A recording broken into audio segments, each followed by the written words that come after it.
মায়েরা গুনতে জানে না, দুটো রুটি দিতে বললে 3টে রুটি দেয়। মায়েরা মিথ্যে কথা বলে, নিজে না খেয়ে সবটুকু আমাদের খাইয়ে দিয়ে বলে খেয়েছি। এটাই তো মা। 5টা ছেলে মিলে একটা মাকে পুষতে পারে না, কিন্তু একটা মা 5টা সন্তানকে এক হাতে মানুষ করতে পারে। এর নাম মা। মৃত্যুর অনেক রাস্তা হয়, কিন্তু জন্মের একটাই রাস্তা হয়, সেটা হলো মার গর্ভ। সব সন্তানরা এটা বোঝে না, আর যে সন্তানরা বোঝে না তাই সেই মায়েদের দুঃখর কোনো সীমা পরিসীমা হয় না।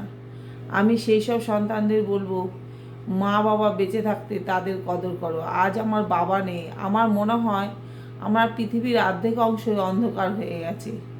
মা আছে 4-5 ঘন্টা দূরের রাস্তা, সবসময় দেখতে পাই না, কিন্তু একদিন ফোনে কথা না বললে সত্যিই খুব খারাপ লাগে। মা খুব অমূল্য জিনিস। মৃত্যু মানুষের অনেক রকমভাবে হয়, অপঘাতে হয়, অসুস্থ হয়ে হয়, কিন্তু জন্ম প্রত্যেকটা মানুষের মায়ের গর্ভ থেকে হয়। মার কোনো বিকল্প নেই।